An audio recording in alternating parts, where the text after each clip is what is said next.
안녕하세요. 그동안은 조용히 사연을 듣기만 하다가 얼마 전 저에게 일어난 기가 막힌 사연을 저도 한번 이야기하고 싶어 글을 적어보게 되었어요. 어떻게 보면 저에게는 힘든 시간들이었다고도 할 수 있지만 그래도 지금이라도 끝나서 다행이라고 생각하고 있어요. 저는 2년 전에 결혼을 했고 최근에 이혼을 했어요. 제가 이혼을 하게 된 이유는 남편과 시댁의 갑질 때문이었습니다. 처음부터 갑질을 한 건 아니었지만 결혼 후 1년 차에 접어들면서 시댁집에 작은 변화가 생기면서부터 갑질이 시작되었어요. 처음에는 결혼 전이나 결혼 후에도 시댁은 그냥 평범했습니다. 며느리인 저한테 아주 잘하지도 그렇다고 아주 못하지도 않는 지극히 평범한 며느리와 시댁 사이였죠. 남편도 저와 동갑으로 한쪽이 특출나게 상대방에게 잘한다거나 하는 것보다 그냥 편하고 같이 있으면 재미있는 사이였어요. 남편과 저는 초등학교 동창이었습니다. 고등학교 당시 초등학교 동창들과 연락이 하나둘 닿게 되면서 모임이 시작되었는데 그때 본격적으로 친해지게 되면서 성인까지 연락을 하다가 연인 사이로 발전하게 된 케이스였죠. 그래서 저희는 서로 비슷하고 지인들도 겹치는 사람들이 많아서 더 재미있게 연애를 할 수 있었어요. 어릴 때부터 함께 놀았기 때문에 서로의 성향을 잘 알고 있었고 연애를 시작하는 단계에서도 서로 싫어하는 게 뭔지, 좋아하는 게 어떤 게 있는지 등등 성격이나 선호하는 것들에 대해서 잘 파악하고 있던 터라 그렇게 많이 싸우는 편이 아니었어요. 그래서 이 사람과 살면 평생을 이렇게 친구로 재미있게 살 수 있겠다 싶어서 결혼을 하게 된 거였고 그건 남편도 마찬가지였죠. 서로 마음을 확인한 뒤 결혼 준비를 양가 부모님의 허락하에 시작하게 되었고 결혼 준비 역시 다른 사람들처럼 서로 수준에 맞춰서 하나하나 상의를 해가며 준비를 해나갔습니다. 집은 남편 쪽에서 해주려고 했지만 그 당시에 시댁 쪽이 원래 운영하던 닭 공장이 더 확장을 시켜 사업을 키우는 단계였기 때문에 결혼식에 보탤 수 있는 비용이 많지가 않았어요. 그래서 남편과 제가 모은 돈을 좀 보태고 저희 둘이 대출받아서 집을 장만했습니다. 대신에 집을 살 때는 남편이 돈을 많이 보태고 저는 혼수를 사는데 돈을 많이 썼어요. 게다가 혼수는 저희 부모님이 많이 도와주셨어요. 제가 외동딸이라 하나밖에 없는 딸 귀한 대접받으며 결혼 생활 할 수 있게 하고 싶다며 섭섭지 않게 혼수 장만을 해주셨죠. 그것 때문에 시댁에서도 굉장히 저희 가족에게 고마워했어요. 그리고는 공장이 어느 정도 자리 잡고 여유가 생기면 꼭 좋은 집으로 이사를 시켜주겠다고 말씀을 해주셨어요. 근데 저는 그런 걸 많이 바라지 않았기 때문에 그냥 마음만으로도 감사하다 생각하며 결혼 생활을 시작했습니다. 하지만 그저 연애 때처럼 같이 투닥거리며 행복한 결혼 생활을 이어갈 거라고만 생각했던 저의 기대는 결혼 생활을 하면 할수록 점점 무너지고 말았어요. 저희는 결혼 후 계획을 세울 때 아기는 당분간은 생각하지 않기로 했었어요. 둘 다 신혼을 즐기고 싶은 마음도 있었고 남편은 시댁 공장에서 일을 배우기 시작하면서 한창 바빠지던 때였고 저도 이제 막 직장에서 정직원으로 자리 잡고 적응을 할 때였기 때문에 둘 다 아기를 키울 여력이 되지 않았습니다. 결혼 초기부터 본격적으로 공장 사무실에서 팀장으로 자리를 맡으며 바빠지기 시작했던 남편은 눈코 뜰 새 없이 일만 했습니다. 거의 새벽같이 나가 밤늦게 들어올 만큼 일도 배우고 시아버지를 따라다니며 거래처 사람들에게 얼굴을 익히느라 한창 바쁜 시기를 보냈어요. 게다가 계속해서 공장 확장 공사가 이어지면서 이것저것 돌볼 것이 많았기 때문에 바쁠 수밖에 없었습니다. 거의 1년을 바쁘게 지내면서 그 사이에 공장 확장은 잘 마무리가 되었고 사업 규모가 커지면서 시댁은 금방 자리를 잘 잡을 수 있었어요. 저는 어느 정도 사업이 안정화가 되면 남편이 덜 바빠지고 같이 있는 시간이 많아질 거라고 생각을 했는데 남편은 그 뒤로도 계속해서 바쁜 시간들을 보냈어요. 저는 남편과 함께 있는 시간을 매우 좋아했기 때문에 남편이 바빠 함께 있는 시간이 적어지는 게 매우 아쉬웠습니다. 그래서 남편이 바쁜 걸 알면서도 한 번씩 서운함을 내비치곤 했었어요. 여보, 오늘도 늦게 들어와? 우리 거의 2주가 넘게 겨우 서로 자는 얼굴만 본 거 알아? 미안해. 오늘도 좀 늦을 것 같기는 해. 미안한데 오늘도 당신 먼저 자라. 나 거래처 사람들이랑 회식이 있어서 새벽에 들어올 수 있을 것 같으니까 저번처럼 기다리다가 소파에서 잠들지 말고 방에 들어가서 자. 알았어. 대신 술 조금만 마시고 당신도 조심히 들어와. 처음에는 남편도 제가 서운함을 표현했을 때 굉장히 미안해했어요. 정말로 결혼 생활을 하면서 일로 바쁜 남편은 주말에도 저와 같이 함께 시간을 보내거나 데이트를 할 수 있는 날이 별로 없었거든요. 근데 저도 이런 남편이 안쓰러워서 최대한 내조를 잘해주려고 노력했습니다. 제가 쉬는 날이거나 퇴근해서도 이후에 시간이 되는 날이면 공장으로 가서 일을 도와주곤 했었어요. 제가 할 수 있는 일이라고 해봤자 공장 직원들과 함께 닭을 포장하거나 손질하는 등의 일이 전부였어요. 하지만 남편은 그것만으로도 고마워했죠. 밥은 남편이 출근하기 전에 아침이라도 먹고 갈 수 있도록 늘 일찍 일어나 차려놓았고, 저녁에 늦게 들어오는 날이면 어차피 식사를 하고 들어오기 때문에 출출할 때 간식으로 먹을 수 있도록 간단한 부침이나 샌드위치 등을 만들어 놓고 잤어요.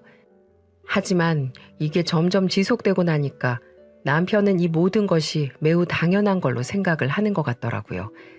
제가 하는 일은 광고 관련 일이었는데 이게 시즌마다 바쁜 시기가 있는데 저희 회사는 10월에서 2월까지 한창 바쁘다가 그 이후에는 좀 안정기에 접어드는 때가 있어요.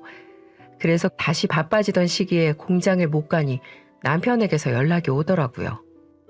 당신 오늘도 못 와? 나 요즘 바쁜 시기라 못 간다고 몇 번 얘기했잖아. 오늘도 바빠서 못 갈 것 같은데? 아니 그럼 여기 일손 부족한데 어떡해? 일손이 부족하다고? 그럼 사람을 더 구하면 안 돼? 아니 내 말은 계속 당신이 일하다가 빠져버리면 당연히 여기 있던 직원들은 일을 배로 하는 느낌일 거 아니야. 원래 나 없이 일하던 사람들이잖아. 내가 없으면 없는 대로 또 적응해 가겠지. 아 참, 당신 왜 이렇게 책임감이 없어? 이럴 거면 애초부터 일을 하지 말든가. 당신 말이 왜 그래? 나도 퇴근하고 힘든 거 조금이라도 도와줘 보려고 나갔던 건데 나 없으면 없는 대로 해야지. 내가 거기 직원도 아니고. 암튼 이제 바빠서 당분간 못 가니까 일손 부족하면 당신이 뛰어들어서 닭 껍질을 벗기던지 삶아 먹던지 알아서 해. 저는 너무나 당연하게 공장에 나가지 않는 저를 탓하며 뭐라고 하는 남편에게 화를 냈어요. 그동안 제가 보인 호의와 배려가 이 사람에게는 당연해졌는지 정말 어이없는 태도를 보이더라고요. 그래서 그때부터는 버릇을 고쳐야겠다 싶어서 공장에는 일절 가지 않았습니다. 남편은 제가 한번 뭐라고 하는 날부터 저한테 삐졌는지 한참을 퉁퉁거렸어요. 하지만 그래도 받아주지 않았어요. 힘든 마누라 고생은 생각 않고 본인 힘든 것만 생각하는 남편이 괘씸했거든요. 그래서 한참을 서로 서먹한 상태로 지내다가 마침 결혼기념일이 다가왔습니다. 저는 결혼기념일 때도 서먹하게 보낼 수 없는 노릇인데다 남편과도 다시 잘 풀고 싶어서 얼른 퇴근해 여러 가지 음식들을 준비해 놓고 향초까지 켜놓으며 좋은 분위기를 만들어 놓았습니다. 그리고는 남편에게 전화를 했어요. 남편, 오늘 몇 시에 들어와? 오늘은 밤 9시면 들어갈 수 있을 것 같아. 알았어. 그럼 늦지 말고 와. 뭐야? 갑자기 왜 이렇게 사근사근 말을 해? 왜긴 남편이랑 오랜만에 저녁 좀 맛있게 먹어보려고 그러지. 설마 오늘 무슨 날인지 까먹은 거 아니지? 작년에도 바쁘다고 까먹었었잖아. 안 까먹었지. 알았어. 빨리 들어가 볼게. 남편은 전화 통화를 해보니 무슨 날인지도 까먹고 있는 듯 했습니다. 그래서 제가 직접 남편에게 힌트까지 줬죠. 남편은 그제서야 생각이 났는지 알았다고 하더라고요.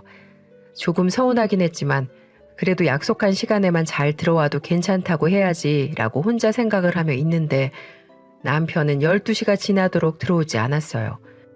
제가 문자를 해도 답변도 없고 전화를 해도 받지 않았습니다. 저는 혹시나 무슨 일이 생긴 걸까 싶어서 같이 일하는 시아버지에게도 전화를 했지만 시아버지는 오늘은 남편이 몸이 안 좋다고 하면서 3시에 퇴근을 했다는 이야기만 하셨습니다. 저는 시아버지의 말에 남편이 저에게 거짓말을 하게 된 걸 알게 되었어요. 그리고 결국 남편은 새벽 1시가 넘어서 들어왔습니다. 저는 그때까지 남편을 기다리고 있다가 화가 난 채로 맞이했어요. 당신 오늘 무슨 날인지 몰라? 까지 들어온다고 했었잖아. 아, 뭐야, 기다리고 있었어? 아, 오랜만에 태석이네 애들 만나서 술 한잔하고 오느라 늦었어. 남자가 밖에서 술 마시다 보면 좀 늦을 수도 있지. 뭘 그렇게 눈에 불을 켜고 환장을 하고 있어? 남편은 술에 취해 저에게 곧바로 심한 말을 하며 맞받아쳤어요. 당신, 오늘 내가 무슨 날이냐고 물어봤을 때 알고 있던 거 아니었어? 무슨 날인데? 아니, 부부가 같이 살면 되지. 뭐 그렇게 무슨 날이 중요해? 진짜 짜증나게 왜 이래? 뭐? 짜증나? 아, 당신 진짜 왜 이렇게 변했니? 아이씨, 진짜. 더 까불지 말고 자라, 그냥. 열받게 하지 말고. 남편은 이제 전에 제가 알던 남편이 아니었어요. 그 냉전을 가지게 된 사건 이후로 남편은 저에게 조금의 애정도 보이지 않는 사람처럼 행동을 했어요. 저는 거기에 정말 큰 상처를 받고 상실감을 얻게 되어 그 뒤로 남편에게 말도 섞지 않았습니다. 하지만 저의 불행은 거기에서 끝이 아니었어요. 곧바로 시어머니가 남편에 이어 저에게 갑질을 하기 시작했거든요. 물론 처음부터는 아니었습니다. 어느 날 시어머니가 저를 불러서 결혼 전에 이야기하셨던 걸 저에게 다시 말씀을 하셨어요. 아가, 우리가 결혼 전에 집을 못 해줘서 미안하다고 했잖니. 네 시아버지 공장이 지금은 좀 잘 마무리가 된 듯해. 그래서 말인데 니네 처음에 이 집 대출 끼고 들어온 거 우리가 갚아주마. 어머, 정말요? 근데 그래도 아직 공장 빚도 갚고 계실 텐데 괜찮으시겠어요? 그럼 네 시아버지 말로는 초기에 빚을 많이 안 지고 들어가서 지금 웬만큼 해결된 것 같더라고. 너희 집 대출도 기껏 해봤자 5천밖에 안 된다며. 그거 우리가 해결해 주마. 안 그래도 내가 너네 결혼할 때 해준 게 없어서 미안했는데 이걸로 갚는 걸로 하자. 어머니, 그래 주시면 저희야 정말 감사하죠. 정말 감사합니다. 시어머니는 놀랍게도 집에 들어올 때 전세 비용으로 5천만 원을 빚진 것을 다 갚아주신다고 하셨어요. 저야 빚을 없애준다는데 고맙기만 했죠. 하지만 그건 이내 너무나도 순진했던 저의 큰 과오였습니다. 시댁에서는 처음부터 계획을 따로 가지고 그 대출값을 갚아준 듯 했습니다. 왜냐하면 그 뒤로부터 시댁에게서 오는 압박들이 대단해지기 시작했거든요. 예, 너 오늘 바쁘니? 우리 애가 그러는데 공장 일이 장난 아니게 바쁘댄다. 일손이 부족하다고 하는데 네가 좀 가볼래? 네? 아, 어머니, 저도 그러고 싶은데 제가 오늘은 야근을 해야 해서요. 저희도 지금 한창 바쁜 시기라서 당분간 공장 가는 건 좀 어려울 것 같아요. 아니, 너는 남편이 바쁘다는데 그 정도 내줘도 못해? 어떻게 너만 생각해? 지금 우리가 대출이자 갚아주는 거 그거 다 우리 애가 열심히 일해서 벌어오는 공장 수입들로 갚아주는 거잖아. 그럼 너도 무언가를 좀 해야지. 어머니, 저도 그러고 싶은데 상황이 어쩔 수가 없어서 그래요. 아이고 참, 그래, 너 잘났다. 아주 그냥 바쁜 며느리 덕에 우리 아들만 죽어나지. 알겠다, 끊으마. 시어머니는 바쁘다는 저의 상황은 전혀 고려해주지 않은 채 본인 할 말만 하고 끊어버리셨어요. 저는 어이가 없었습니다. 남편이 공장에서 열심히 일하는 건 알지만 저도 제 일이 있는 건데 그렇게 말씀을 해버리시니 화가 나더라고요. 그래서 늘 남편에게 말했습니다. 당신 오늘 어머니한테 전화해서 나한테 공장 호출하라고 말씀드렸어?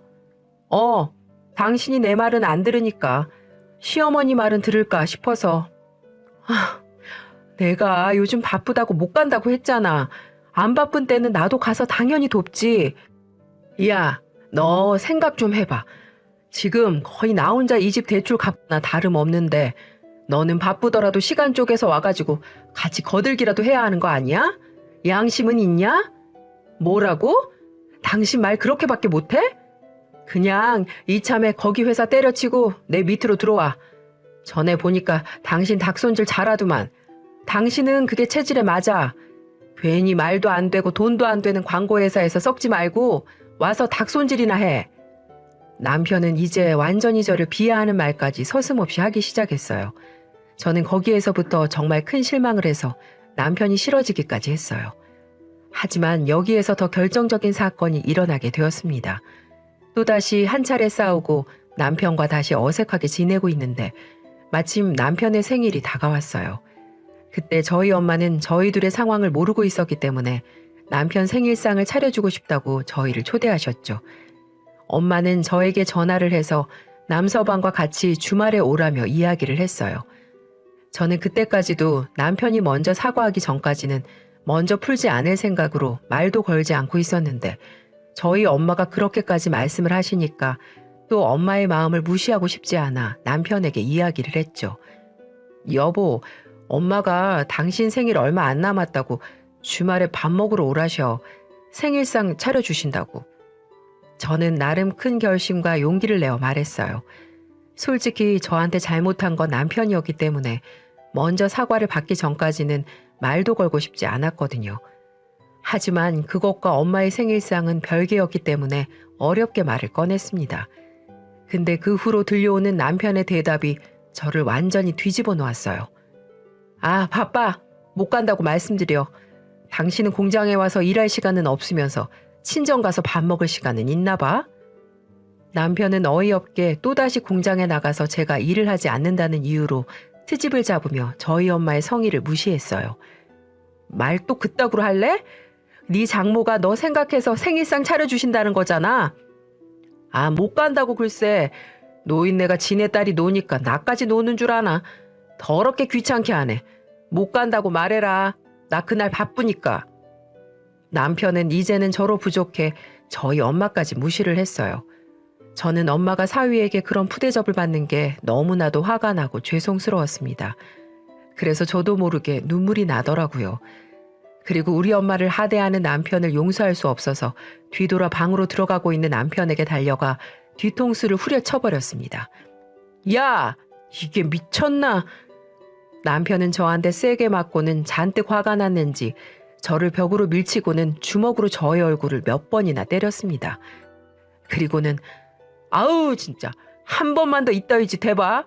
그땐 이걸로 안 끝나? 라고 소리를 지르고는 그대로 집 밖으로 나가버렸어요. 저는 온몸이 달달 떨리며 두려움과 무서움에 사로잡힌 채 하루 종일 울었습니다. 그리고는 이제 이 관계를 더 돌이킬 수 없을 것 같아 이혼을 결심하게 되었어요.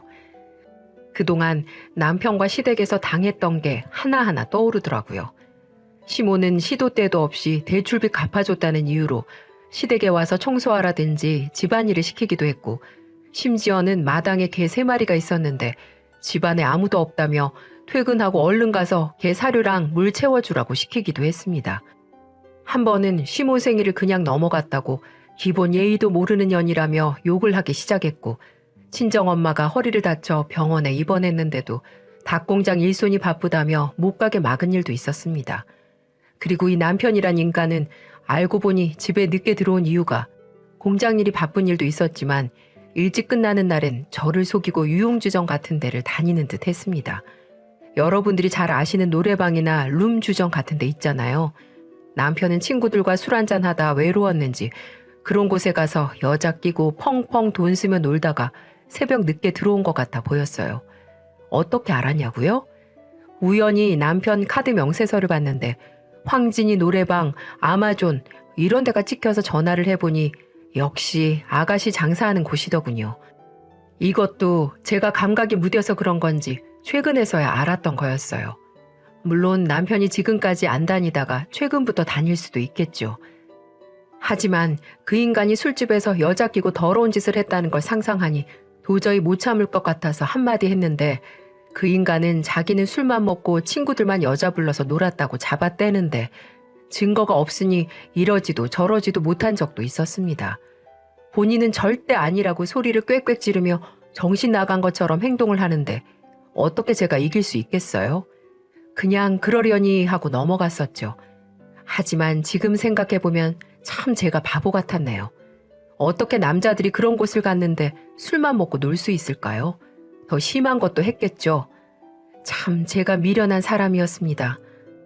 아무튼 그 이후로 저는 더 이상은 결혼 생활을 이어갈 수 없다는 판단을 내렸고 이혼을 하기로 마음을 먹었습니다. 하지만 그냥 이혼하기에는 그동안 제가 받은 갑질과 폭력이 너무나도 억울했습니다. 그래서 이제까지 남편이자 가족이라는 명목으로 꾹 참고 있었던 것들을 제대로 폭발시키며 복수를 하기로 했어요. 사실 제가 그동안 공장에서 일을 해보니 남편의 공장에는 문제가 많았습니다. 남편 공장은 위생시설이 말도 안 되게 열악했어요. 그들은 식품위생과에서 점검 나올 때만 위생복장을 취하고 일을 하는 척을 했었어요. 게다가 기계들도 제대로 점검하지 않은 데다 닭찌꺼기가 그대로 붙어 있는데도 불구하고 세척을 하지 않고 그대로 재가동을 하는 기계들도 있어 문제가 심각했습니다. 저는 그걸 활용해서 고발을 하기로 했어요. 제가 고발하지 않아도 직원 중 누군가가 찔러도 충분히 걸릴 수 있는 부분이었기 때문에 저는 제가 총대를 매기로 했습니다. 그 당시에도 시어머니는 종종 저에게 전화를 해서 당장 공장에 나가서 일을 하라고 성화를 부려댔기 때문에 마지못해 나가는 척하며 공장에 발을 들였고 그때부터 일을 하는 척 위생관리가 엉망인 부분들을 하나하나 증거사진으로 찍기 시작했어요. 그때는 제가 고분고분 공장에 잘 나가니 남편도 기분이 좋아졌는지 전처럼 저한테 말을 걸기 시작하더라고요. 저는 속으로 가짜났습니다. 하지만 그래도 대충 대답을 해주며 지냈습니다. 그 당시 바로 이혼 이야기를 하기엔 성급한 시기였기 때문에 저는 증거물들이 잘 정리가 될 때까지 꾹 참고 기다렸어요. 저는 광고 일을 하면서 정보 탐색과 PPT 정리가 익숙하고 일상인 사람이었기 때문에 증거물들을 확보하고 정리하는 건 크게 어려운 문제가 아니었어요. 그래서 깔끔하게 정리를 해놓고는 이 일을 터뜨릴 시기만 재고 있었죠. 그러던 중 시어머니가 집에 찾아왔어요. 제가 한창 공장에 나가면서 본인 말을 잘 따르는 것처럼 보이니 기분이 좋았는지 간만에 웃으면서 저한테 이야기를 하더라고요. 모자가 단순한 건 똑같았습니다. 예, 너 요즘 공장 잘 나온다고 하더라. 진작에 말 그렇게 들었으면 좀 좋아. 사람이 양심이란 게 있으면 말이다. 공짜로 밥 먹는 짓 따위는 하는 게 아니야. 네가 사람이라면 이 시댁 말을 잘 들어야지. 앞으로도 고분고분 남편 말 잘 따르면서 공장에 충성해. 저는 또 끝없이 개념 없게 말을 하는 시어머니를 보며 지금이 적기라는 생각을 했습니다. 이제 저는 만반의 준비를 끝낸 상태였고 아주 극적인 타이밍을 만들기 위해 노리고 있었기 때문에 그때가 바로 이때라고 생각을 하며 곧바로 질러버렸어요. 어머니, 진짜 끝을 모르고 갑질하시네요. 바쁘게 사는 며느리 더럽게 귀찮게 하는 것도 마찬가지고요. 저 그냥 더러워서 어머니 며느리 안 할게요. 그리고 당신은 이혼 서류 작성할 준비하고 있어. 나 이 치사하고 더러운 집구석이랑 연 더 길게 이어갈 생각 없으니까. 저는 저를 하대하는 시어머니에게 남편이 저희 엄마를 하대하며 했던 말을 그대로 되돌려 주었습니다. 그리고는 그 자리에서 이혼을 선언했어요. 저는 이혼을 선언하고 나서 또다시 저에게 쌍욕을 하며 달려들려고 하는 두 모자를 냅두고 집을 뛰쳐나왔습니다. 다시 용트름을 하며 화를 내는 남편의 모습을 보니 전에 남편이 저를 때렸던 게 생각나 또 두려웠었거든요. 저는 그 집에서 나와 친정에서 머물며 부모님께 그간 있었던 일을 다 말씀드리며 이혼을 실행에 옮겨나갔어요. 부모님도 화를 내며 저에게 당장 이혼하라고 하셨어요. 그래서 저는 더 힘을 얻어 이혼 서류를 남편에게 작성해서 보냈습니다. 그렇게 4개월 정도 시간이 흘러 이혼을 마무리 지을 수 있었습니다. 다행히도 제가 남편에게 맞아서 피멍이 든 내 모습들, 시모가 내게 했던 욕들, 그리고 직장 생활하면서 시댁 공장에서 일했던 부분들을 증거로 모아 제출한 덕분에 재산 분할도 제가 생각했던 것보다 잘 받을 수 있었습니다. 자식이 없었기 때문에 우리에게 더 이상 엮여야 되는 문제들은 없었어요. 정말 이젠 남남이 된 거죠. 그렇게 남편과 저희 둘은 이혼을 하게 되었지만 저의 복수는 거기서 끝나지 않았습니다. 저는 제가 모은 증거들을 식품위생과에 신고를 했어요. 익명으로 신고를 했기 때문에 저에게 피해가 오지는 않았습니다. 그 뒤로 공장이 어떻게 되었는지 소식이 궁금해 친하게 지내던 직원에게 살짝 물어보니 역시나 제가 신고한 뒤 얼마 후에 불시 점검이 나왔고 위생관리를 전혀 하지 못하고 있는 상황에서 맞이했기 때문에 그 공장은 점검 사항에 잔뜩 걸렸다고 하더라고요. 결국 벌금과 함께 3개월간 운영정지를 먹었다고 들었습니다. 3개월 정지가 되면 거래처도 끊길 뿐더러 직원들 월급을 줄 수 있는 형편도 안 되기 때문에 아마도 피해가 막심할 거라 예상을 했었어요. 처음에는 좀 심했나 싶었지만 언제 터져도 터질 문제였기 때문에 저는 오히려 그 공장에서 나가는 닭을 먹게 될 피해자들이 늘어나지 않는 게 다행이라고 생각하고 있습니다. 남편이 한번 전화 와서 익명으로 제보한 게 저 아니냐면서 발악을 하며 소리를 질러대더군요. 야, 너지? 네가 우리 한번 망해보라고 신고한 거 맞지? 너 죽을래? 찾아가서 팍 뒤집어 엎을 테니까 너 딱 기다리고 있어. 뭐? 이 미친놈이 지랄하고 자빠졌네. 감히 어디서 협박질이야? 와서 한번 해봐. 내가 네 놈 무서워서 벌벌 길 것 같아?